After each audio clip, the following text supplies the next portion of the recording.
Sir ನಮಸ್ಕಾರ. ಏನು sir ಈ ಸಲ ಎಲೆಕ್ಷನ್ ಈ ಸಲ ಡಿ ಕೆ ಸುರೇಶ್ ಅವರೇ ಗೆಲ್ತಾರೆ. ಯಾಕೆ? ಅಭಿವೃದ್ಧಿ. ಡಾಕ್ಟರ್ ಮಂಜುನಾಥ್ ಅವ್ರು ಬಂದಿರು, ಫೈಟ್ ಆಗಲ್ವಾ ಈ ಸಲ? ಇಲ್ಲ ಸರ್, ಏನೂ ಆಗಲ್ಲ. ಫೈಟೇ ಆಗಲ್ಲ ಅಂತ? ಫೈಟೇ ಇಲ್ಲ ಸರ್. ಯಾಕೆ?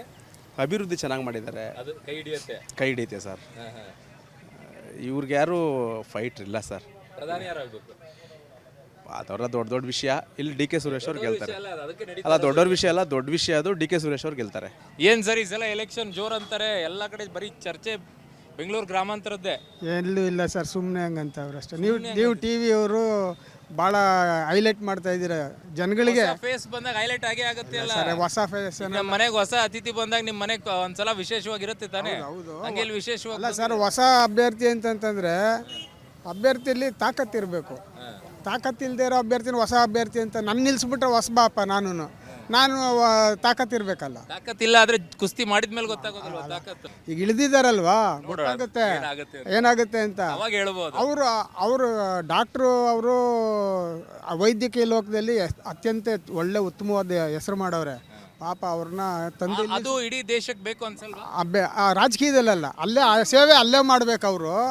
ಹೆಂಗ್ ಇಡೀ ದೇಶಕ್ಕೆ ಹೆಂಗ್ ಸೇವೆ ಮಾಡೋಕ್ಕಾಗತ್ತೆ ಅವ್ರು ಇಲ್ಲೇ ಇದ್ಕೊಂಡು? ಈಗ ಅವ್ರಿಗೊಂದು ಉದ್ಯೋಗ ಬೇಕು. ಸೆಂಟ್ರಲಲ್ಲಿ ಮೋದಿನ ಹಿಡ್ಕೊಂಡು ಮೋದಿ ಹತ್ರ ಒಂದು ಉದ್ಯೋಗ ಗಿಟ್ಟಿಸ್ಕೋಬೇಕು. ಅವರು ನಿಂತ್ಕೊಳ್ಳೋದಿದ್ರೆ JDS ಇಂದಾನೆ ನಿಂತ್ಕೋಬೇಕಿತ್ತು. ಯಾಕೆ BJPಗೆ ಹೋದ್ರು? ಬಿಡಿ, ಅವ್ರ ಪಾರ್ಟಿ ಯಾವ ಸೆಲೆಕ್ಟ್ ಮಾಡ್ಬೇಕಂತ ಪ್ರಶ್ನೆ ಅದಲ್ಲ. ಮಾವ ಒಂದು ಪಾರ್ಟಿ, ಅಳಿಯ ಒಂದು ಪಾರ್ಟಿ, ಬಾವ ಒಂದು ಪಾರ್ಟಿ, ಬಾಮೈದ ಒಂದು ಪಾರ್ಟಿ, ಇದು ಅದಲ್ಲ. ಅದನ್ನ ಡಿಸೈಡ್ ಮಾಡ್ಬೇಕಾರೆ ಯಾರು ಈಗ ಮಾಡ್ತಾರೆ ಜನ. ಬಿಡಿ, ಯಾರು ಬರ್ಬೇಕು ಇಲ್ಲಿ? ಸರ್ ಡಿ ಕೆ ಸುರೇಶ್ ಅವರೇ ಬರ್ತಾರೆ ಸರ್. ಅವರೇ ಬರೋದು. ಅಭಿವೃದ್ಧಿ ಏನು ಅಂತಂದ್ರೆ ಕನಕಪುರ ಬಂದು ನೋಡ್ಬೇಕು, ಕೆಲಸ ನೋಡಬೇಕು. ಸುಮ್ಮನೆ ಸರ್ ಸರ್ ಒಂದೊಂದು ಬೀದಿ ಬಂದು ನೋಡಿ, ಒಂದೊಂದು ಹಳ್ಳಿ ಬಂದು ನೋಡಿ. ಇದೆ ಈ ಜನ ಈಗ ಮಾಡ್ದಿರಲ್ಲ, ಇವರೆಲ್ಲ ಕುಡಿತಾರೆ ನೀರು, ಡಿ ಕೆ ಸುರೇಶ್ ನೀರು ಶುದ್ಧ ಘಟ ಸರ್. ಸರ್ ಹೇಳಿ ಸರ್, ಕಾವೇರಿ ನೀರಲ್ಲ ಸರ್, ಫಿಲ್ಟರ್ ನೀರು ಮಾಡಿ ಪ್ರತಿಯೊಂದು ಹಳ್ಳಿಗೂ ಕೊಟ್ಟಿದ್ದಾರೆ. ಇದೊಂದು ಸಾಕಲ್ಲ ಸಾಕ್ಷಿ? ಎಷ್ಟು ಬೇಕು ಸರ್? ಕರ್ತವ್ಯ ಇಲ್ಲ ಸರ್. ಈ ಕನಕಪುರ ತಾಲೂಕು ಒಂದ್ ನಿಮಿಷ ನೋಡಿ, ಜನರ ದಾರಿಯನ್ನ ಎಷ್ಟು ತಪ್ಪಿಸ್ತೀರಾ ಅಂದ್ರೆ ನೀವೆಲ್ಲ ನಾಯಕರುಗಳು ಅಂತಂದ್ರೆ, ಆಯಾ ಪಕ್ಷಗಳಲ್ಲಿ ಮುಖಂಡರು ನೀರು ಕೊಡೋದು ಕರ್ತವ್ಯ, ಕೊಟ್ಟರು ಅದೇನೋ ದೊಡ್ಡದಾಯ್ತು ಅಂತಲ್ಲ. ರಸ್ತೆ ಕೊಡೋದು ಕರ್ತವ್ಯ, ಅವನು ಆಗಿರೋದೇ ಅದಕ್ಕೋಸ್ಕರ ನಾಯಕ. ಒಳಚರಂಡಿ ಕೊಡಬೇಕಾಗಿರೋದು ಒಂದು ಕರ್ತವ್ಯ, ಜನರಿಗೆ ಅನುಕೂಲ ಆಗ್ಬೇಕಾಗಿರೋದು. ವಿದ್ಯುತ್ ಕೊಡಬೇಕಾಗಿರೋದು ಒಂದು ಕರ್ತವ್ಯ, ಶಿಕ್ಷಣ ಕೊಡಬೇಕಾಗಿರೋದು ಒಂದು ಕರ್ತವ್ಯ. ಇವೆಲ್ಲ ನಾವು ಮಾಡಿದ್ದೀವಿ, ಅದೇ ದೊಡ್ಡದು ಅನ್ನೋ ರೀತಿಯಲ್ಲಿ. ಇಟ್ಸ್ ಅ ಕರ್ತವ್ಯ ಸರ್. ಒಂದು ನಿಮಿಷ ಸರ್. ಕನಕಪುರ ತಾಲೂಕು ಇಡೀ ದೇಶಕ್ಕೆ ಮಾದರಿ. ಕನಕಪುರ ತಾಲೂಕು ಅತಿ ಹೆಚ್ಚು ನರೇಗಾ ಮಾಡಿರೋದು ಕನಕಪುರ ತಾಲೂಕು. ಮೋದಿಯವರೇ ಮಾಡಿರ್ಬೋದು ನರೇಗಾ, ಸೆಂಟ್ರಲ್ನವರೇ ಕೊಟ್ಟಿರೋ ಸ್ಕೀಮ. ಬಟ್ ಇಡೀ ದೇಶಕ್ಕೆ ಕನಕಪುರ ತಾಲೂಕು ಮಾದರಿ ತಾಲೂಕು. ಬಂದು ನೋಡಿ ಸರ್, ಪ್ರತಿಯೊಂದು ಬೀದಿ ನೋಡಿ, ಪ್ರತಿಯೊಂದು ಹಳ್ಳಿ ನೋಡಿ, ಸಿಟಿ ನೋಡಿ ಸರ್. ಮೊದಲು ಕನಕಪುರ ಹಿಂಗಿತ್ತಾ? 20 ಇದೇ ಬೇಡ ಸರ್. ರಾಮನಗರ ಒಂದೇ ಒಂದು ಕ್ಷೇತ್ರದಲ್ಲಿ ಕುಮಾರಸ್ವಾಮಿ ಅವರು 20 ವರ್ಷದಿಂದ MLA ಆಗಿದ್ದಾರೆ. ಸರಿಯಾಗಿ ಕುಡಿಯೋ ನೀರಿನ ವ್ಯವಸ್ಥೆನೇ ಮಾಡಲಿಲ್ಲ ಅಲ್ಲಿ. ಈಗ ನಮ್ಮ ನಾಯಕರು ಡಿ ಕೆ ಸುರೇಶ್ ರವರು ಕುಡಿಯೋ ನೀರಿನ ವ್ಯವಸ್ಥೆ ಮಾಡ್ತಾವ್ರ, ಅಲ್ಲಿಗೆ ಶಾಶ್ವತವಾಗಿ ಯೋಜನೆ ತತ್ತವ್ರೆ. ಕಾವೇರಿ ನೀರು ಎಲ್ಲ ಕೆಲಸ ಮಾಡಿ. ಹೌದು ಸರ್, ಅಭಿವೃದ್ಧಿ ಅಂತ ಹೇಳ್ತಾರಲ್ಲ ಸರ್, ಆ ಅಭಿವೃದ್ಧಿ ಒಂದೇ ಒಂದು ಪರ್ವ ತೋರಿಸ್ತೀನಿ ಸರ್. ಈಗ ರೈತರೆಲ್ಲ ಇಲ್ಲಿ ನಮಗೆ ಕನಕಪುರ ತಾಲೂಕಾದ್ಯಂತ ಗುಡ್ಗಾಡು ಪ್ರದೇಶ, ಹಳ್ಳಿ ಬರ್ತಾ ಇತ್ತು. ಬಸ್ ಸ್ಟ್ಯಾಂಡ್ ಇತ್ತು, ಬಸ್ ಸ್ಟ್ಯಾಂಡ್ ಪಕ್ಕ ಮಾರ್ಕೆಟ್ ಇತ್ತು. ಆ ಮಾರ್ಕೆಟ್ನ ತಗೊಂಡು ಹೋಗ್ಬಿಟ್ಟು ಯಾವುದೋ ಉದ್ದೇಶಕ್ಕೋಸ್ಕರ ದೂರ ಹಾಕೋರು APMC ಮಾರ್ಕೆಟ್ಗೆ. ಲೋಕಲ್ ಜನ ಎಲ್ಲ ಬಂದು ಅಲ್ಲಿ ಬಂದು ತರಕಾರಿ ತಗೋತಿದ್ರು. ರೈತರು ಬಂದು ಆ ರೈತರುಗಳಿಗೆ ಮಾರ್ಕೆಟ್ಗೆ ಏನು ಬಂತಿದ್ರಲ್ಲ, ಆ ಮಾರ್ಕೆಟ್ ಬಂದಂಥ ಆಲ್ಟ್ ಗಾಡಿಯಲ್ಲಿ ಬಂದಂಥ ತರಕಾರಿನ ರೈತ, ಅವ್ನು ಬೆಳೆದಂಥ ತರಕಾರಿನ ರೈತ ಬಂದು ಮಾರ್ಕೆಟ್ ಪಕ್ಕದಲ್ಲಿ ಮಾರ್ಬಿಟ್ಟು ಅವನು ಬೇಕಾದ ಸಾಮಾನು ಯಾಕೆ ಅಲ್ಲಿಗೆ ಹಾಕಿದ್ರು? ಅವ್ರ ಉದ್ದೇಶ ಸರ್, ಅಲ್ಲಿ ಬಂದು ಭೂಮಾಫಿಯಾ ಅಂತ ಅಂದ್ರು. ಅಲ್ಲಿದ್ದೆಲ್ಲ ಗೋಮಾಳ ಸರ್. ಅಲ್ಲಿದೆ 40 ಎಕರೆ ಗೋಮಾಳ ಇದೆ. ಆ ಗೋಮಾಳದಲ್ಲಿ ಸರ್, ಗೋಮಾಳ ಇರುವಂಥ ಜಾಗದಲ್ಲಿ, ಸರ್ಕಾರಿ ಜಾಗದಲ್ಲಿ ಮಾಡಿರೋದು ಬಿಟ್ಟರೆ, ಅಲ್ಲಿಂದ ಜಾಗಕ್ಕೋಸ್ಕರ ಏನಾದ್ರು ಗೋರ್ಮೆಂಟಿಂದ 10 ರೂಪಾಯಿ ಬಂದಿದೆಯಾ? ಯಾವುದೇ ಕಾರಣಕ್ಕೂ ಬಂದಿಲ್ಲ. ಗೋಮಾಳ ಇತ್ತು, ಗೋಮಾಳದಲ್ಲಿ ಒಂದು ಅಭಿವೃದ್ಧಿ ಕಾರ್ಯ ಮಾಡಬೇಕಿತ್ತು, ಮಾರ್ಕೆಟ್ನ ಸ್ಥಾಪನೆ ಮಾಡಬೇಕಿತ್ತು. ಇದು ಕೆರೆಗೆ ಅಂತ ಹೊಂಟೋಗ್ಬಿಡ್ತು ಸರ್. BJP ಇವರೇ ಏನು ಮಾಡಿದ್ರು, ಇದು ಕೆರೆ, ಮೊದಲಿದ್ದು ಜಾಗ ಕೆರೆ, ಮೊದಲಿದ್ದು ಮಾರ್ಕೆಟ್ ಜಾಗನ ಕೆರೆ ಅಂದ್ಬಿಟ್ಟು ಕೇಸ್ ಹಾಕ್ಸಿದ್ರು. ಅಲ್ಲಿದ್ದಂಥ ಹಿಂದೂ ದೇವಾಲಯ, ಅಯ್ಯಪ್ಪ ಸ್ವಾಮಿ ದೇವಾಲಯನೂ ಒಡಿಸಿದ್ರು. ಆ ಮಾರ್ಕೆಟನ್ನು ಹೋಗಿಸಿದ್ರು. ಎಲ್ಲ ಹೋಗಿಸ್ತೋರು ಇವರು. ಹೋಗ್ಸಾದ್ಮೇಲೆ ನಮಗೊಂದು ಸ್ಥಳ ಬೇಕಲ್ಲ ಸರ್, ಮಾರ್ಕೆಟು ನಮ್ಮ ರೈತರಿಗೆ ಉಪಯೋಗ ಆಗೋಕ್ಕೆ, ಅವ್ರು ಬೆಳೆದಂಥ ಬೆಳೆನ ಮಾರಾಟ ಮಾಡೋಕ್ಕೆ ಒಂದು ಸ್ಥಳ ಬೇಕಿತ್ತು. ನಮ್ಮ ನಾಯಕರು ಅಲ್ಲಿದ್ದಂಥ ಒಂದು ಸ್ಥಳ ಪರಿಶೀಲನೆ ಮಾಡಿ, ಈ ಜಾಗ ಸೂಕ್ತವಾದ ಜಾಗ, ಬೈಪಾಸ್ ಇದೆ, ಮುಂದೆ ಕನಕಪುರ ಅಭಿವೃದ್ಧಿ ಆಗ್ತದೆ, ಆ ದಿಟ್ಟಿನಲ್ಲಿ ಅವರು ಅಲ್ಲಿ ಒಂದು ಸ್ಥಳ ಹುಡುಕಿ ಒಂದು ಮಾರುಕಟ್ಟೆ ಮಾಡಿ ಸುಸಜ್ಜಿತವಾಗೈತೆ ಸರ್. ಹೋಗಿ ಮಾರ್ಕೆಟ್ ಬೇಕಾದ್ರೆ ನೋಡಿ. ಈಗ ಬಂಡೆಯನ್ನ ಹೃದಯ ಕೊಯ್ಯೋ ಶಸ್ತ್ರಗಳ ಮೂಲಕವಾಗಿ ಕೊಯ್ಯಕ್ಕಾಗತ್ತಾ?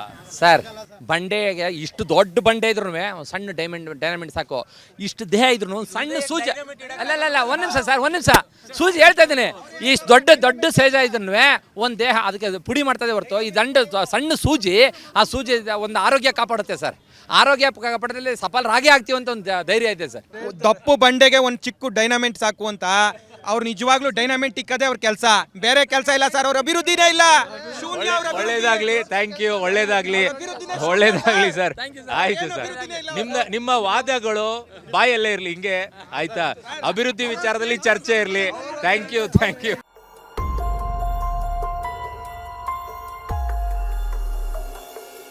ಬೆಂಗಳೂರು ಗ್ರಾಮಾಂತರ ಲೋಕಸಭಾ ಕ್ಷೇತ್ರ ಫೈನಲಿ ಬುಲೆಟ್ ರಿಪೋರ್ಟ್ನ ಮೊದಲನೇ 4 ವಿಧಾನಸಭಾ ಕ್ಷೇತ್ರಗಳಲ್ಲಿ ಹೋಗಿದ್ದೆ.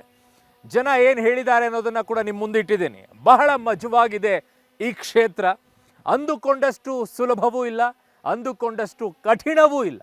ಆದರೆ ಡಾಕ್ಟರ್ ಮೊದಲನೇ ಬಾರಿಗೆ ವೈದ್ಯಕೀಯ ಲೋಕದಿಂದ ರಾಜಕೀಯ ಲೋಕಕ್ಕೆ ಕಾಲಿಡ್ತಾ ಇದ್ದಾರೆ. ಬಟ್ ರಾಜಕೀಯ ಅವ್ರಿಗೇನು ಹೊಸದಲ್ಲ, ಮನೆಯಲ್ಲಿ ಕಿವಿಯಲ್ಲಿ ಕೇಳಿಸ್ಕೊಳ್ತಾ ಇತ್ತು. ಈಗ ಬಾಯಿಯಲ್ಲಿ ಅದು ರಾಜಕೀಯ ಬರಬೇಕು.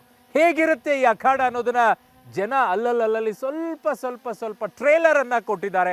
But very very very very very tough ಕ್ಷೇತ್ರ ಬೆಂಗಳೂರು ಗ್ರಾಮಾಂತರ ಕ್ಷೇತ್ರ. ಕಳೆದ ಬಾರಿ 2 ಲಕ್ಷ ಮತಗಳ ಅಂತರದಲ್ಲಿ ಗೆದ್ದಿದ್ರು. ಈ ಬಾರಿ ಅಷ್ಟೇ ಅಂತರದಲ್ಲಿ ಗೆಲ್ಲಕ್ಕಾಗತ್ತಾ? ಇಲ್ಲ ಅಂತಿದ್ದಾರೆ ಬಹುತೇಕ ಜನ.